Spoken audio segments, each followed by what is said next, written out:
Hey guys, how you been? I hope you guys have been safe, trying to stay healthy, trying to stay positive. I know we are living in these crazy times for over a month now, and I sincerely hope that this blows over as soon as possible. Anyways, welcome back to my channel. I'm Ash Barboza, and in today's bite, I am planning to address a very much debated subject, which is it worth spending extra money, your hard-earned money, on owning a luxury vehicle? And when I say luxury vehicles, I'm going to concentrate mainly on the German vehicles because they sell quite a bit, and I am driving one at the moment. And I'm going to use this particular vehicle, the BMW X5, to get to that answer. I'm going to try and address the pros and cons. I am going to give you a bit of a review of this vehicle in the process as well. And believe me when I say this, my answer to that question isn't a yes, isn't a straightforward no. It's somewhere in between. So stick around.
So, guys, let's dive right into this topic. And here's how we're going to address this topic. I am going to give you my opinion at the very end, and you guys can make your own opinions at the very end. And how we're going to get to that opinion is by addressing certain reasons, right? Why these luxury vehicles, especially the German cars, sell the way they sell, right?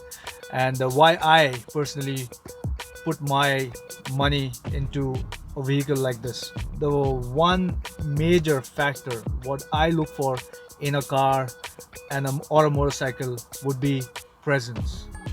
The car or motorcycle needs to have that road presence, and this is an overarching reason, and every other reason I give you in this video would somehow tie into this particular reason. Now, I would say presence. What does that mean? Like for me personally, when I look at a car or motorcycle, I need to give it that second look. I'm like, wow, that's something, man. I need to get my hands on that. So I think for me personally, when I looked at this BMW X5, this particular model, generation 3 BMW, it really gave me that feeling like, man, I want to own this vehicle because it's got that big, brawny, I would say butch like presence. So I don't know if that's the right word, but yeah, it looks nice and beefy. So I think, yeah, personally, this is an overarching reason why I definitely went in with this. And most of these German car manufacturers are the best at this particular at this particular aspect, right? They give you that wow factor. So let's delve more into what are the factors which make this road presence. What are the factors which contribute to a car or a motorcycle having that road presence? A lot of money, a lot of investment goes into designing a vehicle from ground up. A lot of the other cars and car designers, the car manufacturers are catching up with these Germans, but they're still a league apart. I feel, in my personal opinion, they invest so much into designing their vehicle. Each, like a BMW, the entire line of vehicles looks pretty much distinctive, right? Because of the double kidney grille, things like that. The Audi, it has these huge grills which make them very distinctive. You know, when you see an Audi, that any Audi within their line looks like the Mercedes. It has certain characteristics. Again, their 3-star logo, which dominates most of their design, and their tail lights, headlights, pretty distinctive. So they spend so much of time and effort perfecting their designs, which makes these cars stand out, right? And I think that is this BMW X5 too. It stands out in terms of design. It has these crazy belt lines, which makes it so distinctive.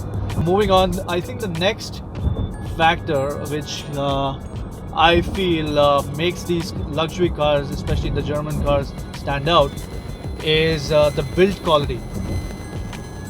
Now, when these guys build their cars, they build their cars with precision. Like, engineering is a focal point of these German companies. They are, at times they say these cars are over-engineered, but they say that for a reason, because a lot of effort goes into engineering. They put engineering at a pedestal. So they go over and above, right, in terms of build quality. Like, to give you a small little example, like a simple a chime. Like, if I take my seatbelt out right now, there'll be a chime which will resound in the cabin, and that particular chime itself, I don't know why it's not gonging, but there's a gong kind of sound which you will hear very soon. That sound, to perfect that sound, took about, I don't know how many hours. They say about 1,000+ hours by the engineers to perfect that sound, because that itself, you know, in itself, that sound itself exudes quality. And I now, while driving it and driving other cars, you know, I can see why. But yeah, they go to that extent to make sure that the build quality is great. Now, if you see the materials in this car, it's top notch. The paint, there are about 7 layers of paint, which I don't know, they're like anti-corrosion paint. The shell of the car is dipped into this anti-corrosion kind of concoction, which makes these cars rust proof. Like, cars post 2004, they give you, see there, that's the gong I'm talking about. Now you can hear it. It's distinctive. It gives you that feel. Like, I know these small elements go into contributing into making these cars the quality cars they are. They give you a 12-year rust, like a guarantee that the car won't rust for 12 years. So that is crazy, and especially in conditions like the ones here in Toronto, where it snows quite a bit, there's a lot of salt on the road. You certainly appreciate factors like that, because that goes a long way in keeping the car in great condition. Another reason why I think these German cars do so well, these luxury cars do so well, is the amount of technology you get for the money you pay. For example, this car is a little older now, but when I got it, I had the 360 camera, and I was in a parking garage which is underground, and I was like, how am I getting this top view of the car? Like, give you another example, this car has something called torque vectoring. So when you are cornering, you can get 100% of the power on the outside wheels, so that you can plow through that corner. Things like that. These guys have taken technology to the next level, and this again is not by accident. It's just because of the culture. So when you put that money down, you know you're going to get the best technology out there. Now, another reason why I think it's worth spending that extra money is for the sound your car makes, and especially the luxury cars do make luxury car manufacturers make an effort to give you that special sound. The engine sounds amazing, right? And they make sure that they give you that additional sense of pleasure while driving the car. It gives you that sense of speed, that sense of that sense of rush, right? The adrenaline rush. And especially these German car manufacturers, these engineers, they make sure that their cars sound just about right, so that any enthusiast like you or me, I know it's not a common thing that people look for. It's not up in the list, but in my list is one of the things which I look for, that my car needs to sound the way it does, in a certain way. And in this car, although it's not end performance, BMW does give you that flexibility of making a few tweaks into your car, like adding in exhaust, like which I have done, which gives me that sense of pleasure the moment I step on it. It gives me that beautiful sound, and that adds to my driving experience. And to give you a quick snapshot, I'll quickly give you a quick sound clip, and you can see for yourself, you can hear for yourself how this car sounds.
Guys, the next and important aspect of why people don't mind spending that extra money on luxury vehicles is the performance, right? The power and performance, what you get out of these vehicles.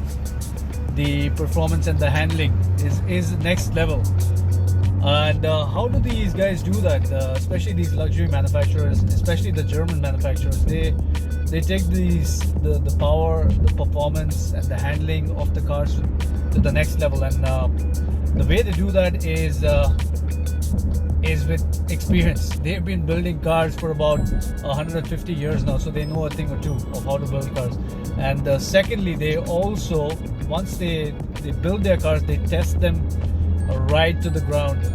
There's the Nürburgring. I don't know if you guys heard of that. It's called the Green Hell.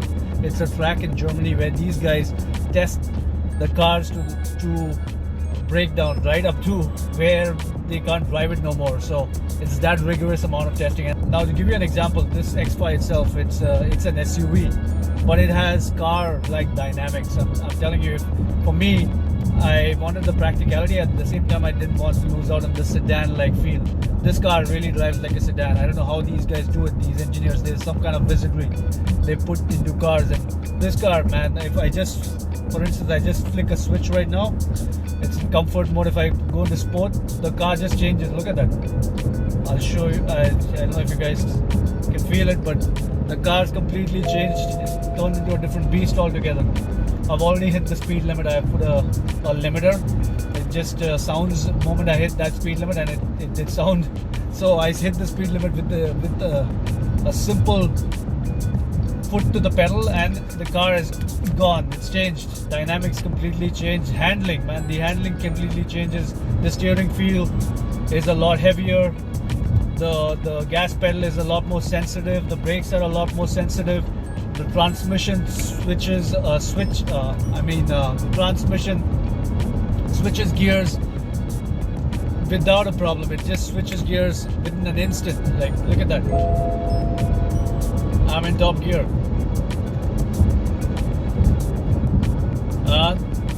That kind of technology, that kind of performance is unparalleled. I think these guys have really taken their cars to the, and even the handling. Now I'm hitting a curve.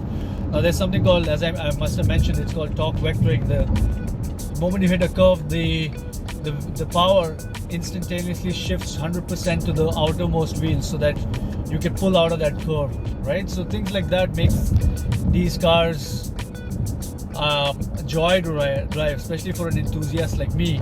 I really enjoy driving these cars. Now, I know I've talked about all the positives. Now there are a few negatives too, which come along by owning these luxury cars, especially the German cars I can talk about, because I own one. And most of these German manufacturers are pretty similar in what they offer. Now, there's a bit of maintenance which comes along with driving such cars. It's a little heavy in the pocket, but then again, you know, when you're driving something that powerful, that gives you that kind of performance, the engine, which is the V6 here, inline V6 with the turbocharger, it needs special kind of care. Another thing is an important limiting factor, which may deter people from getting into cars like these, would be the price. So what I look for personally, I look for a car which is pre-owned. I purchased this car off lease. Now I went right ahead, I seen the car, it was certified by BMW, as good as new. It was barely done any kilometers. You know, I look for things like that. And what that does is, firstly, if it's a leased car, then you make sure you're rest assured that all the servicing is done at BMW, because that's the mandate. Otherwise, there's a hefty penalty at the end of the lease. So people do get their cars back to. And another thing with cars which are not that old, especially these luxury manufacturers, they give you a 3-year, 4-year unlimited warranty. Like anything breaks down, even the servicing is covered. So I got this 2-year-old. So I still had 2 years of warranty left on the car, so anything breaks down or even the oil change was covered, it was free. So if you could get a car relatively new, you would save yourself a bunch of money, and you would certainly enjoy the performance and all the amazing characteristics of these amazing cars without going crazy, without breaking the bank, if I may say so. To answer the question, is it worth spending money buying an expensive luxury car, especially the German cars? I would say yes, if you keep in mind the things I just talked about the price of the car. If you look at aspects like getting a car off the lease, of a first owner with not too many kilometers on it, still on warranty, things like that. If you can keep that, you know, you can check all those boxes, then there's nothing stopping you from enjoying the performance you get out of these luxury cars, again, without going crazy with the budget. Anyways, if you guys liked this video, if you liked the content, please don't forget to subscribe and hit that like button and comment. I hope you enjoyed this video. Again, take care, take it easy. Until the next video, I'm out of here.